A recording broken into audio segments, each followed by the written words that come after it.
Hello बच्चों, स्वागत है आपका टीबीआई बिहार बोर्ड में। मैं कैसाशमी आज आपको पढ़ाने वाला हूं प्रकाश के अपवर्तन के नियम को। लेकिन उससे पहले हम क्या करते हैं, प्रकाश के अपवर्तन को एक फिगर के जरिए से समझते हैं। उसके बाद हम उससे क्या करेंगे, नियम को नोट करेंगे। आइए सबसे पहले हम क्या करते हैं, एक फिगर बनाते हैं। हम ऊपर में विरल माध्यम लेते हैं, नीचे सघन माध्यम लेते हैं, और ये कौन सा सतह हो गया, ये हम अपवर्तक सतह ले लेते हैं। जब कोई प्रकाश की किरण इस अपवर्तक सतह या पारदर्शक सतह पर पड़ेगी, और आप लोगों को पता है कि जब कोई प्रकाश किरण विरल से सघन में जाती है तो वह अभिलंब की ओर मुड़ जाती है। यहां पर आपतन बिंदु पर हम लोग क्या करते हैं, अभिलंब को खींचते हैं। तो यहां पे क्या होगा, यहां पे ये अभिलंब की ओर मुड़ जाएगा।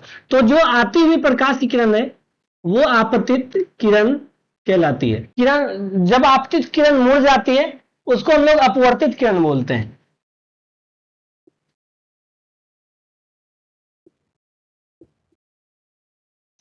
और यहां पर देखिए, आपतन बिंदु पर हमने एक लंब को खींचा, इस लंब को हम लोग अभिलंब बोलते हैं। इसका भी हम नाम लिख देते हैं, क्या चीज, अभिलंब। अब हम लोग आपतन कोण और अपवर्तन कोण को समझते हैं। तो ये आपतित किरण और अभिलंब, इन दोनों के जो बीच का कोण यहां पे बन रहा है, आपतित किरण और अभिलंब के बीच का कोण, ये कहलाता है आपतन कोण। कौन सा कोण, आपतन कोण।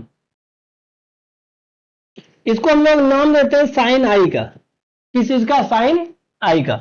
और यहां पर देखिए अपवर्तन कोण जो बनता है वह अपवर्तित किरण और अभिलंब के बीच का कोण बनता है। ये कोण, ये कोण कौन सा बनेगा, ये बनेगा अपवर्तन कोण। तो अपवर्तित किरण और अभिलंब के बीच का कोण क्या कहलाता है, अपवर्तन कोण कहलाता है। तो ये उम्मीद है यह फिगर आप लोगों को पहले से ही पता होगा। अब आइए क्या करते हैं, हम इसके नियम को समझते हैं। तो प्रकाश का परावर्तन में हम लोगों ने नियम पढ़ा था कि आपतित किरण, परावर्तित किरण तथा आपतन बिंदु पर खींचा गया अभिलंब तीनों एक ही सतह के एक ही बिंदु पर होते हैं। यह उसका पहला नियम था। दूसरा नियम था, आपतन कोण का मान और परावर्तन कोण का मान हमेशा क्या होता है, बराबर होता है। वैसे ही प्रकाश के अपवर्तन का भी नियम है कि आपतित किरण, अपवर्तित किरण तथा आपतन बिंदु पर खींचा गया अभिलंब तीनों एक ही सतह के एक ही बिंदु पर होते हैं।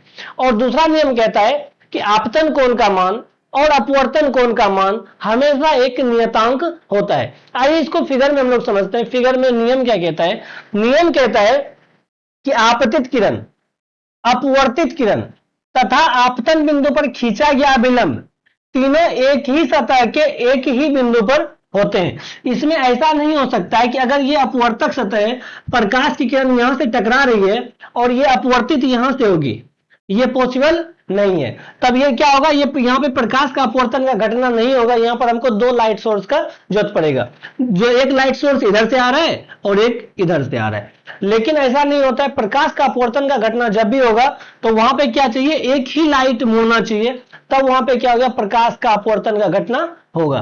तो क्या हो जाएगा, आपतित किरण, अपवर्तित किरण तथा आपतन बिंदु पर खींचा गया अभिलंब तीनों एक ही सतह के, ये एक अपवर्तक सतह है, ये पारदर्शक सतह भी हो सकता है, अपवर्तक सतह के एक ही बिंदु पर होते हैं। यह कहता है प्रकाश का अपवर्तन का पहला नियम।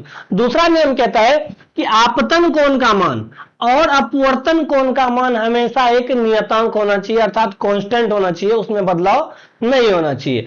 तो यहां पर देखिए, जैसे कि हम प्रकाश का परावर्तन में अगर हम लोग पढ़ते थे तो वहां पे हम लोगों ने क्या पढ़ा था कि ये साइन आई है, ये साइन आर है। तो उसका जो दूसरा नियम कहता था वो कहता था साइन आई बराबर साइन आर। ये प्रकाश का अपवर्तन का दूसरा नियम कहता था। लेकिन प्रकाश, ये प्रकाश के परावर्तन का दूसरा नियम कहता था। लेकिन प्रकाश का अपवर्तन का दूसरा नियम कहता है कि साइन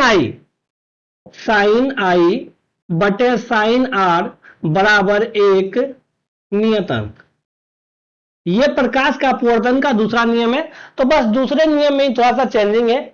यहां पर अनुपात बराबर होना चाहिए और वहां पर क्या था, मान बराबर होना चाहिए। उसके बाद वहां पर बस क्या लिखना है, प्रकाश का परावर्तन में हम लोग बोलते थे परावर्तित किरण, उसको चेंज करके हमको लिख देना है अपवर्तित किरण। आइए हम इसका क्या करते हैं, थ्योरी को लिख लेते हैं। और बच्चों यहां पर आपको एक और चीज याद रखनी है कि प्रकाश का अपवर्तन का जो दूसरा नियम है उसे स्नेल का नियम भी कहा जाता है, क्योंकि वह जो दूसरा नियम है उसे स्नेल नाम के एक वैज्ञानिक ने दिया था। तो यहां पर देखिए हम फिर से इसका थ्योरी को एक बार रिवीजन कर लेते हैं। आपतित किरण, अपवर्तित किरण तथा आपतन बिंदु पर खींचा गया अभिलंब तीनों एक ही सतह के एक ही बिंदु पर होते हैं। दूसरा नियम है आपतन कोण का मान और अपवर्तन कोण का मान का अनुपात एक नियतांक होता है, अर्थात साइन आई बटे साइन आर बराबर एक नियतांक। और प्रकाश का अपवर्तन का जो दूसरा नियम होता है उसे हम लोग क्या बोलते हैं, स्नेल का नियम बोलते हैं। यहां पर उससे भी पहले आपको क्या लिखना है, इन दोनों का अगर नियम आपके एग्जाम्स में आए तो वहां पर इससे पहले आपको जो हम इससे पहले वाले जो हमने फिगर बनाया था पहले अभी कुछ देर, तो वो फिगर आपको सबसे पहले तो बना लेना है, प्रकाश के अपवर्तन के नियम को लिखना है। तो ठीक है बच्चों, मिलते हैं अब अगले क्लास में, तब तक के लिए बाय बाय, टेक केयर।